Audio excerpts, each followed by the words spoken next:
व्रतदानतपः क्रियाफलं सहजानन्दगुरुं भजे सदा।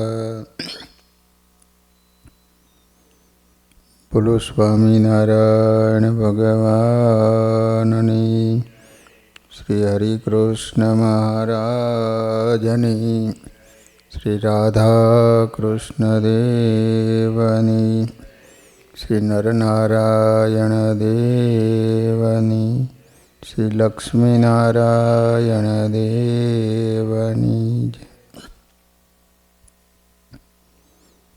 બધા જ હરિભક્તોને ઘણા ભાવથી જય સ્વામિનારાયણ। વાલા ભક્તજનો, સત્સંગીઓએ અર્થોપાર્જન કઈ રીતે કરવું, તો હરિચરિત્રામૃત સાગરની અંદર આધારાનંદ સ્વામી કહે છે કે માણસને જ્યારે ઝાઝુ ધન મળે છે ને, ત્યારે એને ધનનો મદ ચડે છે। દારૂ અને ભાંગ કરતાં પણ ધનમાં ઘણો વધારે મદ રહ્યો છે। દારૂ તો માણસ પીવે ત્યારે ચડે, ધન તો બેંકમાં પડ્યું હોય તો એનો આને નશો ચડે। માણસને જ્યારે ધનનો મદ ચડે છે ને, ત્યારે એને ભગવાનમાં રુચિ રહેતી નથી। પછી તો એ રાત દિવસ ધન ધન એમ ધનનું ચિંતન કરતો રહે। કથા કીર્તન સાંભળે એમાં પણ ધનનું ચિંતન કરતો રહે છે। જે ધનનો દાસ થઈને રહે છે એની પાસે ભગવાન રહેતા નથી। જેની પાસે ભગવાન રહેતા હોય એના વર્તનમાં છાનું રહેતું નથી। ધન દેખીને જેનું મન બગડતું ન હોય, ખોટું કરવા લલચાતું ન હોય, એને શ્રી હરિ કોઠારી કરતા। ધનમાં જેનું મન બગડે એ ધણી માલિક કહે એમ કરતા નથી। ધણીના ધનને પામીને કેટલાક કુટિલ કોઠારીઓ પોતાને ઘણા હોશિયાર માનીને ધણીનું ધાર્યું ક્યારેય કરતા નથી। એવા લુચ્ચા કોઠારી પોતાને નિર્બંધ દેખાડીને ધણીને એમ કહે કે જો હું કહું એમ તમે કરો તો હું તમને અગણિત ધન ભેળું કરી દઉં। પછી લોભી માલિક એની માયા જાળમાં આવી જાય।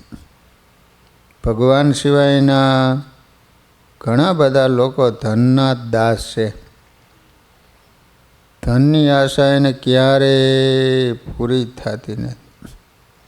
તેથી જેને ધનની આશા હોય છે એ લોકો ધન મેળવી આપનારાના વચનમાં વર્તે અને જેમ કહે એને બધું કરે।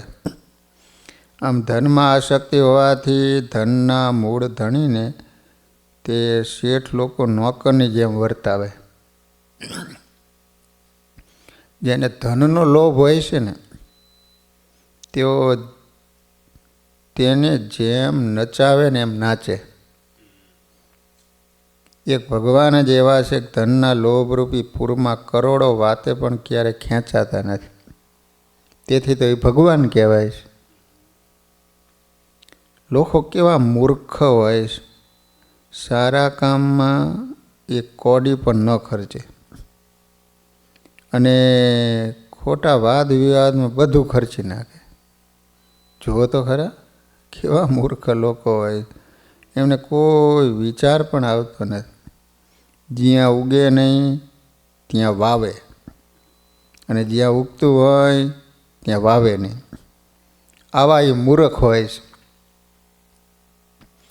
દેવને માટે જો ધન દેવાનું થાય તો મનમાં વિચારે કે મારે એટલું ધન ઓછું થઈ જશે, અને ખોટા મમત્વને લીધે વાદ વિવાદે ચડે તો પોતાના ઘર-બાર વેચીને પણ ખર્ચ કરે. મનુષ્ય ધન કમાવા દેશ પરદેશ જાય, ઘણું કષ્ટ વેઠીને ધન કમાય, પણ ખોટા વિવાદમાં એ ધનને ઉડાડે. આવા લોકો તો જગતમાં મોટા મૂર્ખ કહેવાય. જેને પોતે ખાધું ન હોય, બીજાને કંઈ આપ્યું ન હોય અને કોઈનું દુઃખ મટાડ્યું ન હોય, એના ધનનો કાંઈ જ ઉપયોગ નથી. કુસંગી તો પોતાના ધનને કુમાર્ગે જ ખોવે છે. સંતોને રસોઈ આપવી હોય તો મનમાં બહુ વિચાર કરે, અને લગ્ન પ્રસંગમાં વિવાદે ચડે તો નીડર થઈને અપાર ધન ખર્ચે. કોઈ માણસ જુગારમાં ધન ગુમાવે, કોઈ વાદ વિવાદમાં બહુ ખર્ચો કરે, કોઈ ઠગ માણસ ઠગી જાય. આ રીતે વપરાયેલું ધન વ્યર્થ છે, એનું કોઈ પુણ્ય થતું નથી. કોઈ માણસ ફૂલાઈને કરજ કરીને નાચ જમાડે, પછી કરજ ચૂકવી શકે નહીં, ત્યારે એનું ઘર જપ્ત થાય. એથી ફૂલણજીની લાજ અને ધન બધું જ જાય.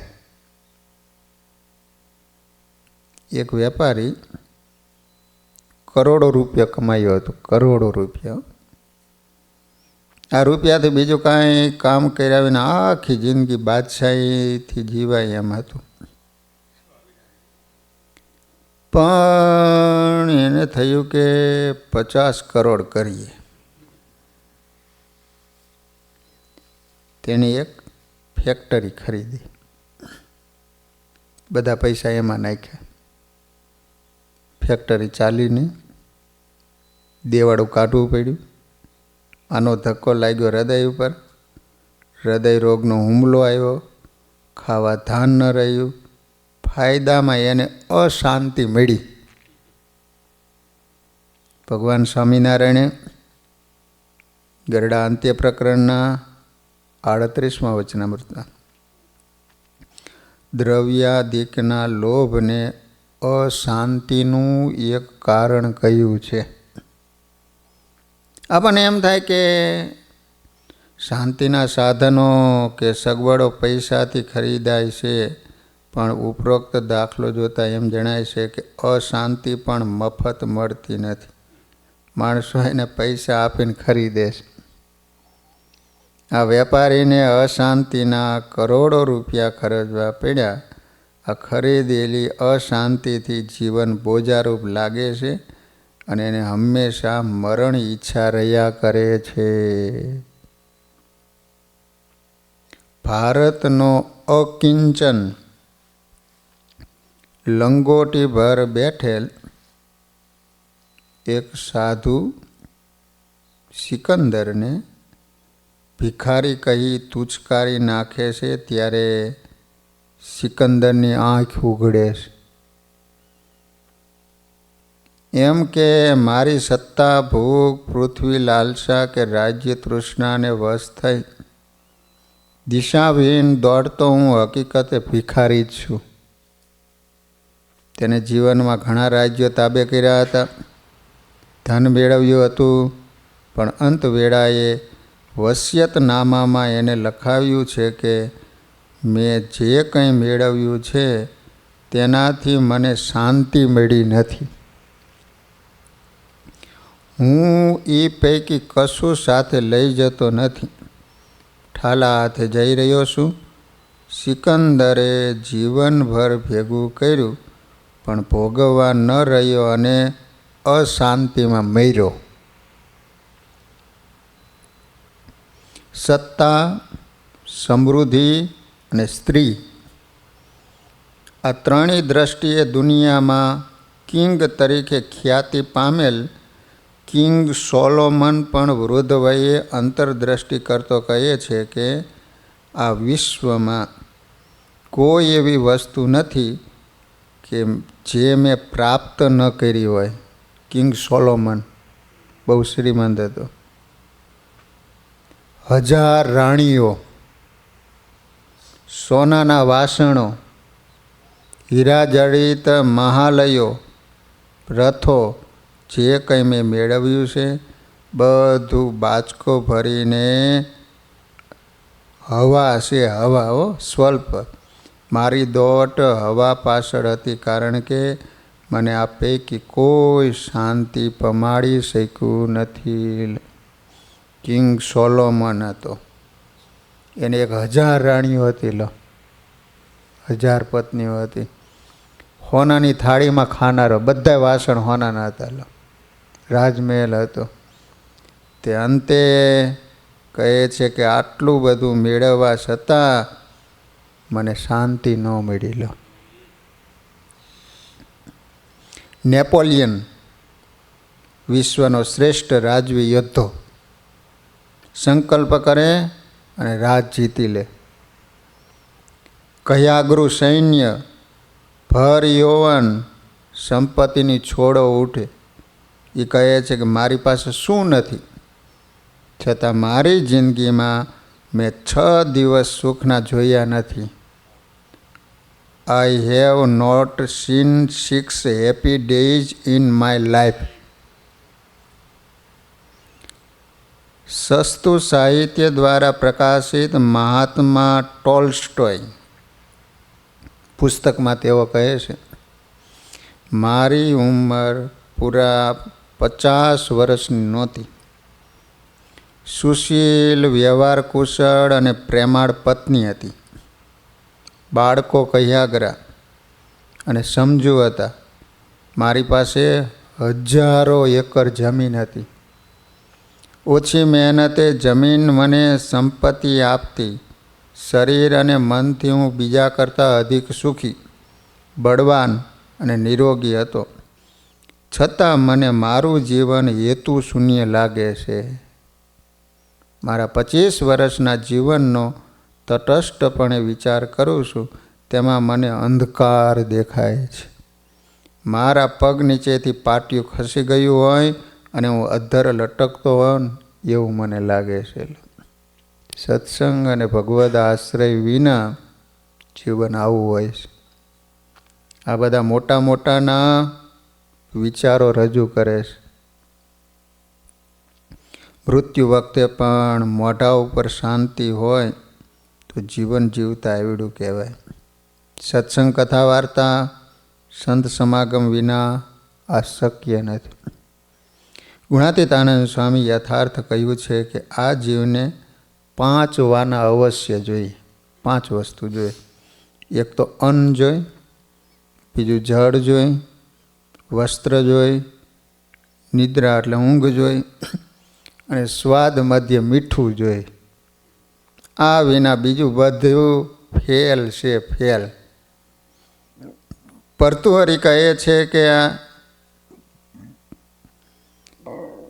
વયમહી પરિતુષ્ટા વલ્કલૈ ત્વમ દુકુલૈ. આ પ્રસિદ્ધ સુભાષિતનો સાર એવો છે કે અમારી પાસે વલ્કલ વસ્ત્રો હોય અને તમારી પાસે સુશોભિત મોંઘેરા દુકુલ હોય, પરંતુ જો એમાં સંતોષ હોય તો તમારામાં અને અમારામાં કોણ વિશેષ છે? બંને તુલ્ય જ છે. કોઈ ગરીબ નથી, કોઈ તવંગર નથી.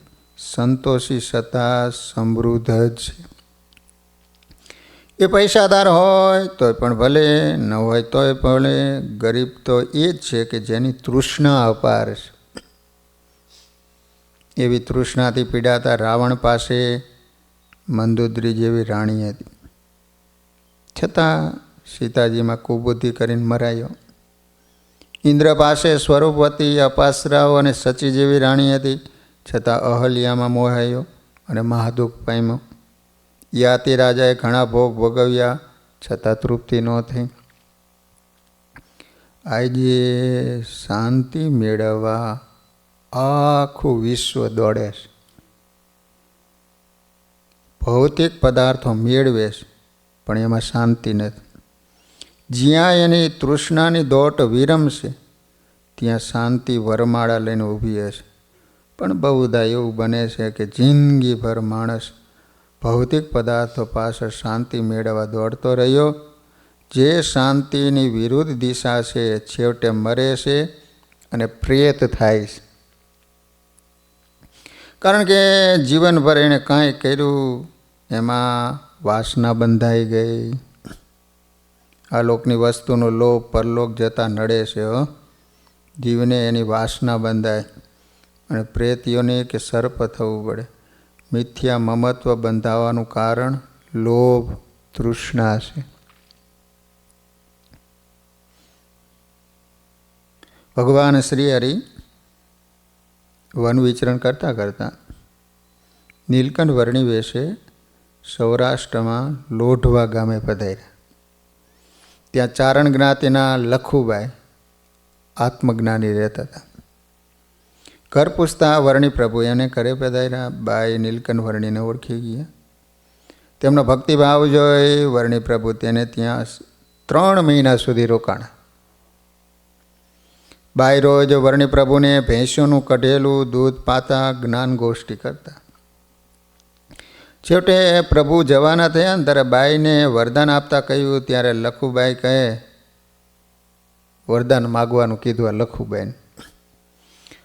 તો લખુબાઈ શું કે ખબર, રાજી થયા હો ને તો એવો વર આપો કે મારો દીકરો વીરો અને 60 ભેંસો ને હું અમે બધા પૃથ્વીનું તળ રહે ત્યાં સુધી અમર રહીએ. લો આ સાંભળી નીલકંઠ વર્ણી હશે. એમ કે આત્મજ્ઞાની બાઈને પણ આવું અજ્ઞાન. વર્ણી પ્રભુ કે બાઈ આ મૃત્યુલોક છે, જન્મે નહીં મરે જ, માટે કંઈક બીજું માગો. તો પણ લખુચારણ આ માગણીને વળગી રહે. ભગવાન શ્રી હરિ એમની સેવા અંગીકાર કરેલી હતી. કહ્યું જાઓ ભાઈ, અંતકાળે અમે તેડી જઈશું. જીવમાં પડેલી આવી જીજીવિષાઓ, તૃષ્ણાઓ ભગવાન કે મહાપુરુષ સિવાય ટાળવા કોઈ સમર્થ નથી.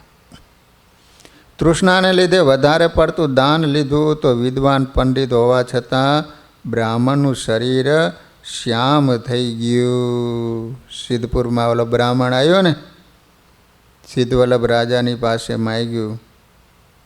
બ્રાહ્મણોને અમુક ધન લેવાની શાસ્ત્રોમાં ના પાડી કે મહાદાન કહેવામાં આવે છે. એને ખબર હોવા છતાં લીધી તો એને કારણે સફેદ વર્ણનો હતો, કાળા વર્ણનો થઈ ગયો.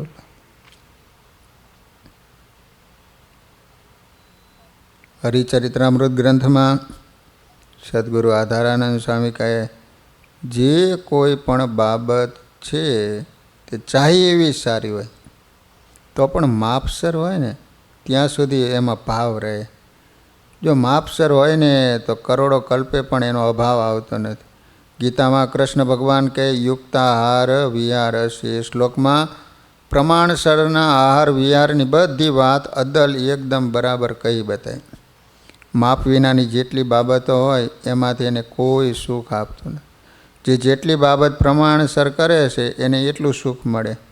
તૃષ્ણારૂપી વિશાળ સાગર છે, એમાં સ્ત્રી અને પુરુષો ડૂબી રહ્યા છે. જીવે અપાર જન્મો લીધા છતાં તૃષ્ણાનો કોઈ પાર નથી. લો તૃષ્ણાનો અંત આવતો જ નથી. 1 મિલે 10 20 કુ ઈચ્છત, 20 મિલે શત સહસ્ત્ર ચૈયે. વામન ભગવાને બલિ પાસે 3 ડગલા પૃથ્વી માગી ને ત્યારે બલિને આશ્ચર્ય થયું. 3 પગલાં જ? ત્યારે બલિને વામન ભગવાને કહ્યું હતું, જેને 3 પગલામાં પૃથ્વીથી સંતોષ નથી એને ત્રિલોકનું રાજ્ય મળે ને તો પણ સંતોષ નહીં થાય. ભગવાનના મુખમાંથી શ્રવેલું આ વાક્ય જો જીવનમાં ઝીલાઈ જાય ને તો શાંતિ શાંતિ ને શાંતિ જ રહે. સંતોષ ન હોય તો માણસ હંમેશા દુઃખી જ રહે છે. એટલે સદાય ક્લેશ રહિતપણું એ પણ સંતોષની સુંદર વ્યાખ્યા છે. અમેરિકાના ધનપતિ એન્ડુ કાર્નેગીએ $10 અબજ ભેગા કર્યા. તેના મરણ વખતે કોઈએ પૂછ્યું, તમે ઘણું ધન ભેગું કર્યું, તમે તમારા જીવનમાં તૃપ્ત હશો? ત્યારે ગુસ્સે થઈને બોલ્યો, બંધ કરો બકવાસ, મારે તો $100 અબજ ભેગા કરવા હતા. માણસને 99નો ધક્કો મરતા સુધી પણ સુખ લેવા દેતો નથી. $10 અબજ ભેગા કર્યા હતા. લો તો એ મરતા મરતા કહે છે કે મારે તો $100 અબજ ભેગા કરવાના હતા. લો 7 પેઢી ચાલે એટલું દ્રવ્ય હોય તો એ 8મી પેઢીની ચિંતામાં ડૂબી રહે છે. વર્ષે $500 મળે તો વ્યવહાર સુખેથી ચાલે. તેવી વડોદરાના એક ગરીબ હરિભગતે સદગુરુ ગોપાળાનંદ સ્વામીને પ્રાર્થના કરી. સ્વામીએ પ્રસન્નતાપૂર્વક હા પાડી કહ્યું, 500થી થઈ રહી છે ને? આ હરિભગતને લાગ્યું સ્વામી રાજી થયા લાગે એટલે 1000ની માગણી કરી. સ્વામી જેમ જેમ પૂછતા જાય એમ મારો વધતો જાય. પછી તો 1,00,000 સુધી પહોંચ્યો. તૃષ્ણાનો કોઈ કિનારો નથી એટલે બ્રહ્માનંદ સ્વામી કહે, 1 મિલે 10 20 ઈચ્છ, 20 મિલે તો સહસ્ત્ર ચાહીએ, સહસ્ત્ર મિલે લખ કોટી અરબહુ, ભૌમિ મિલે કભી રાજ હી પૈહી. એક સંતોષ વિના બ્રહ્માનંદ તેરી ક્ષુધા કબહુ નહીં જેઈ. બૃહદ કથા મંજરી ગ્રંથમાં અતિ લોભાભિભૂતસ્ય ચક્રમ ભ્રમતિ મસ્તકે, ખૂબ પૈસાવાળા અતિ લોભીને માથે આસક્તિ, મોહ, ઈચ્છા અને ચિંતાનું ચક્ર હંમેશા ભયમાં જ કરેલો. જે છે એને ભોગવે નહીં અને જે નથી એની ઈચ્છામાં માણસ દુઃખી રહ્યા કરે છે. લો મારી પાસે સાયકલ છે પણ મોટર નથી એમ દુઃખી રહે. પણ જેને ભગવાને પગ આપ્યા છે એવા કેટલાયની પાસે સાયકલ તો શું પણ પહેરવા જોડાય નથી એનો વિચાર કરવો. એટલા માટે નિષ્કુળાનંદ સ્વામી કહે, નર ઈચ્છે છે નરેશ થાવા. માણસ ઈચ્છે છે કે મારે રાજા થાવ. રાજા ઈચ્છે અમરલોક જવા. અમર ઈચ્છે છે ઇન્દ્ર પદવી. ઇન્દ્ર ઈચ્છે છે થાવા આદ્ય કવિ. એને એમ થવું કે મારે બ્રહ્મા થવું છે. સામાન્ય માણસને ધનાઢ્ય થવું છે, ધના થઈને રાજા થવું છે. રાજા વળી દેવતા થવા ઈચ્છે, દેવને વળી ઇન્દ્રપદની તૃષ્ણા છે, ઇન્દ્રને બ્રહ્મા થવાના અભરખા છે. આમ 3 ભુવન તૃષ્ણાને વશ છે. માટે સંતોષ વિના સુખ નથી. હવે જરૂરિયાતો વધારવી નહીં. સુખી થવું હોય તો જીવન જીવવા માટે જેટલી પ્રાથમિક ચીજ વસ્તુઓની જરૂર પડતી હોય એટલી અવશ્યપણે વાપરવી. પરંતુ જે વસ્તુ વગર ખરેખર ચાલે એમ હોય એવી વસ્તુને પણ આપણી જરૂરિયાત ન બનાવી દઈએ. જો સ્કૂટરથી ચાલતું હોય તો ગાડીની ફરજિયાત જરૂરિયાત ઊભી ન કરવી. એવી રીતે કપડાં, જમવા, નાયા ધોયા વાપરવાની અન્ય વસ્તુમાં પણ બિનજરૂરી વસ્તુનો ઉપયોગ વધારવો નહીં. અન્યનું અનુકરણ કરવું નહીં. બધા દેખાદેખી બહુ વધી ગઈ. આજના દેખાદેખીના આ સમયમાં બીજાના ઘર, ચીજવસ્તુઓ, કપડાં કે ગાડી જોઈ એનું અનુકરણ ન કરવું. જો એનું અનુકરણ કરવા સામે દ્રષ્ટિ જશે તો આપણી અસંતોષની માત્રા વધતી જાય. રાતો રાત કરોડપતિ થવાના અભરખા જાગે, ન કરવાના કામ થાય. અનુકરણ કરતાં આપણું જીવન ખુવાર થઈ જાય. સાત્વિક જીવન જીવવું. દિન પ્રતિદિન વધતા જતાં રજોગુણી વાતાવરણમાં ફેશન વધતી જાય છે. રજોગુણી જીવનશૈલીથી ખર્ચા વધે અને એને પ્રાપ્ત કરવાની લાલસા પણ વધતી જાય. વૈભવી જીવનશૈલીથી જીવન અસંતોષી બનતું જાય. માટે જીવનશૈલીમાં સાદગી રાખ. વ્યવહાર માર્ગે મહાત્મા ગાંધીજી, સરદાર વલ્લભભાઈ જેવા આધ્યાત્મિક માર્ગે પણ મહાપુરુષોના જીવન એમની સાદગીથી શોભ્યા છે, નહીં કે રજોગુણથી. માટે હરિભક્તોએ પણ પોતાનું જીવન સાદગીભર્ય કરવું. ક્ષમતા પ્રમાણે ધંધો કરવો, પોતાથી જેટલી પહોંચ હોય અને જેટલી આર્થિક ક્ષમતા હોય એ પ્રમાણે ધંધાનો વિસ્તાર કરવો જોઈએ. શેર બજારમાં સટ્ટો રમી અથવા ધંધાની લાલસામાં વધારે નફો કમાવા લે ભાગું પેઢીને પોતાના ગજા બહાર માલ ધીરીને ખુવાર થવાય છે. માટે જેવડી પોતાની ચાદર હોય ને એટલા પ્રમાણમાં પગ લાંબા કરવા જોઈએ. આજીવિકા માટે ધન કમાવું. આજીવિકા માટે એટલે કે જીવન પર્યંત જમવાનું, રહેવાનું, પહેરવાનું, જીવન જરૂરિયાતની પ્રાથમિક ચીજ વસ્તુઓનો ખર્ચો સહેજે નીકળી શકે એટલું ધન કમાવું. વધુ પડતી ધન પ્રાપ્તિની લાલસા રાખવી નહીં, કે વધુ ને વધુ કમાય મોટા બેંકના બેલેન્સ કરવા નહીં, કે સંગ્રહખોરી કરવી નહીં. જો સ્વામિનારાયણ ભગવાન પોતાના સ્વજીવનની રીતભાતથી સૌના જીવનમાં અપરિગ્રહ વૃત્તિ સંગ્રહ ન કરવો એ સંદેશ આપતા. એને સદગુરુ આધારાનંદ સ્વામી હરિચરિત્રામૃત ગ્રંથમાં વર્ણવતા લખે છે કે શ્રીજી મહારાજના આખા દિવસ હરિભક્તો દર્શન પૂજા કરવા આવતા. આખો દિવસ તો ફૂલના હાર, મેવા, ઘણા ફળ લાવતા, પોષ ભરીને ધન આપતા, પણ શ્રીહરિ એને પોતાના હાથમાં લેતા નહીં. શ્રીહરિના ચરણમાં જ્યારે ભેટ મૂકતા ત્યારે જે સેવક હોય ઉપાડી લેતા. સમયમાં એક પહોર જેટલા સમયમાં 1000 જેટલું ધન આવતું. તે અનુમાનથી હું લખું છું. જેવા હરિભગત આવે એવી શ્રીહરિને ભેટ ધરતા. જેટલી આવક થાતલી એટલો શ્રીહરિ ખર્ચ કરી નાખતા. ક્યારે ધનને ભેગું ન કરતા. શ્રીહરિએ કેટલી ચોરાશી કરાવી અને બ્રહ્મભોજન પણ ઘણા કરાયા. બ્રાહ્મણોને કન્યાદાન કરાયા. એનો તો કોઈ પાર જ નહોતો. કેટલાય બ્રાહ્મણ બટુઓને જનોએ અપાવી અને વારંવાર યજ્ઞ કરાય. લાખ મણ જેટલું ઘી મગાવીને ઠેક ઠેકાણે વિપ્રોને જમાડ્યા. શિખરબંધ મંદિરો કરાવ્યા.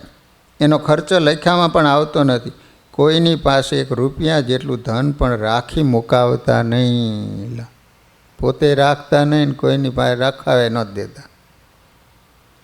શ્રીજી મહારાજ સ્વયં ભગવાન પૂર્ણ પુરુષોત્તમ હોવા છતાં આચાર્યત્વને અનુરૂપ મનુષ્ય ભાવને શોભાવતા પોતાના જીવન દ્વારા પોતાના આશ્રિત ગ્રહસ્થ હરિભક્તોને આજીવિકા પૂરતું કમાઈ અપરિગ્રહી રહેવાની રીત શીખવાડતા.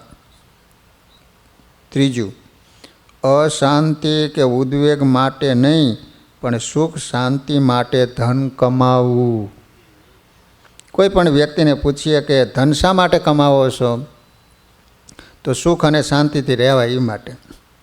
પરંતુ વર્તમાન પરિસ્થિતિમાં વધુને વધુ ધન કમાવાની લાલસાને કારણે હડકાએ કૂતરાની જેમ ધનની પાછળ દોડી દોડીને સમગ્ર જીવન પૂરું થઈ જાય છે. સુખ અને શાંતિ મેળવવાના ઈચ્છકથી ધન ઉપાર્જન કરવામાં પણ ઉદ્વેગ, અશાંતિના વાદળો છવાઈ જાય. માટે જે ધન ઉપાર્જન સુખ શાંતિથી થાય, કોઈ માનસિક ઉદ્વેગ કે અકળામણ ન થાય એવું અને એટલું ધન ઉપાર્જન કરવું. કારણ કે આ લોકમાં ગમે એટલા ધન કમાવાથી કાંઈ શાશ્વત સુખની પ્રાપ્તિ થતી નથી. ગુણાતીતાનંદ સ્વામીએ અશાંતિના કારણો જણાવ્યા. શબ્દ, સ્પર્શ, રૂપ, રસ અને ગંધ, આ લૌકિક પંચ વિષયમાં રાગ એ મુખ્ય કારણ છે. વધુ પડતી ઈચ્છાઓ, વધુ પડતી સગવડ તો માણસની શાંતિ હરી લે છે. કોઈ એમ માને કે માણસને અન્ન, વસ્ત્ર અને રહેઠાણ, રોટી, કપડાં, મકાનની પ્રાથમિક જરૂરિયાતો પૂરી નથી થતી. તે પૂરી પાડી દઈએ એટલે શાંત થઈ જશે. જેમ ઢોર ભાંભરતું હોય ત્યારે એને નીરી દઈએ એટલે એ શાંત થઈને સૂઈ જાય. પણ માણસનું એવું નથી. એને તો જેટલી વિશેષ સગવડ આપવામાં આવે ને તેમ વધુ ને વધુ અશાંત બને છે. એલ્વિન ટોફલર નામના અમેરિકન લેખકે લખ્યું છે ધ થર્ડ વેવ, કહેતા ત્રીજું મોજું નામનું પુસ્તક લખ્યું છે. એમાં તેઓ જણાવે છે કે કૃષિ ક્રાંતિના પ્રથમ મોજા પછી 17મી સદીમાં ઔદ્યોગિક ક્રાંતિનું બીજું મોજું આવ્યું. આથી હળ ચલાવતા માણસને એમ થયું કે પશુબળ અને બાહુબળ કરતાં આ યંત્રબળને લઈને આપણને હવે રાહત થશે. ચાપ દબાવીશું એટલે સપાટા બંધ બધું કામ થઈ જશે અને શાંતિ મળશે. પણ આ યંત્રોએ માણસને પોતાની સાથે દોડાયો, હેરાન પરેશાન કરી મૂક્યો અને એની રહી સહી જે કાંઈ શાંતિ હતી ને બધી હરી લીધી. માણસ જ જાણે મશીન બની ગયો. પરિણામે ફુગાવો, માનસિક તાણ, નોકરશાહી, હડતાલો, ઉર્જા કટોકટી, પ્રદૂષણ, મૂલ્યહાસ, એકલવાયુ, રંગભેદ, લગ્ન વિચ્છેદ, તાળાબંધી વગેરે વગેરે અશાંતિકારક પેદાશો અને છેવટે આત્મહત્યા ઊભી થઈ ગઈ છે. એક ખેડૂત ખેતરમાં શાંતિથી ઝાડ નીચે સૂતો હતો. એક ભણેલો શહેરી માણસ ત્યાંથી પસાર થયો. એને આ સૂતેલા માણસને જગાડીને કહ્યું, એલા સૂઈ સૂઈ રહે, કંઈક કામ કરને. ખેડૂતે કહ્યું, હું સવારના 4થી બપોરના 12 સુધી ખેતરમાં કામ કરું છું. આટલામાં કુટુંબનું ભરણ પોષણ સારી રીતે થાય. 12 વાગે જમીન શાંતિ સૂઈ જવું. સાંજે વાળું કરીને કુટુંબ સાથે બેસીને પછી સૂઈ જવું. મને સંતોષ છે. ખાવું થોડું, સારું જાજો દાખલો કરવો. શહેરી માણસે કહ્યું, ભલા માણા, તને તો ઘણો ફાજલ સમય મળે. જ્યારે શહેરમાં તો લોકો ઓવર ટાઈમ કરે કે કામ માટે તું 12 વાગ્યા પછી બીજી કાંઈક વિશેષ પ્રવૃત્તિ કરીને. ખેડૂતે પૂછ્યું, તો પછી શું થાય? ઓલો ભણેલો ગણેલો શહેરનો માણસ હતો એને કહ્યું, વધુ પૈસા મળે, એનાથી તું વધુ વેપાર કરી શકે. પછી શું થાય? પછી વધુ કમાય તો બીજી ઘણી તારી દુકાનો થઈ જાય, તારે બંગલા થઈ જાય. પછી શું થાય? ઓલો માણસ કંટાળ્યો, ભણેલો ગણેલો શહેરનો હતો ને, એને થયું કે આ બુદ્ધું સમજતો નથી. એણે કહ્યું, પછી તને શાંતિ થઈ જાય. આ સાંભળી ખેડૂતે કહ્યું, તે શાંતિ તો મને અત્યારે છે જ, અને આટલું બધું વધારવા જતાં શાંતિ થશે જ એની ખાતરી તમે આપી શકો છો? તમે મને જગાડીને આટલો મારો આરામનો સમય બગાડ્યો, માટે અહીંથી તમે જાઓ એમ કહીને પડખું ફરીને પાછો સૂઈ ગયો. કે આ બધું કરીને પછી શાંતિથી સૂવાનું, તો અત્યારે શાંતિ સૂતો જ તો. આ બધું કરીને અંતે પાછું સૂવાનું જ છે શાંતિથી, તો એ સૂતો જ તો. આવો જ એક પ્રસંગ ભગવાનના પરમ ભક્ત માણાવદરના મયારામ ભટ્ટ ને ગોવિંદરામ ભટ્ટનો. બંને યજમાન વૃત્તિ કરતા. એક દિવસ મયારામને થયું કે રોજ માગવા જવું, એના કરતાં આપણે કાંઈક દુકાન નાખીએ. તો ગૌરવભેર કમાવાય ને 2 પાંદડે થઈ. એને ગોવિંદરામને વાત કરી. સમય હાજે વાળું કરીને બંને ભાઈઓ શેની હાટ માંડવી એની વિચારણા કરવા બેઠા. આ વિચારણામાં ઘણો સમય વીતી ગયો. રાત વહી ગઈ ને ખબર ન રહી ને કુકડાનો અવાજ આવ્યો. મયારામ ભટ્ટે ચમકીને કહ્યું, ગોવિંદરામ, આ તો પરોઢ થઈ ગયું લાગે. ગોવિંદરામ કે, ભાઈ, આપણે હજુ હાટ માંડ્યું નથી, ફક્ત એની વિચારણામાં ઊંઘ આરામ થઈ ગઈ અને હવાર પડી ગઈ, તો આપણે દુકાન માંડશું, દૈસા શું થાય છે? મયારામે કહ્યું, ગોવિંદરામ, બરાબર, આપણે 2 જણ મૂકી દઈએ. હવે હાટ માંડવાનું હરામ.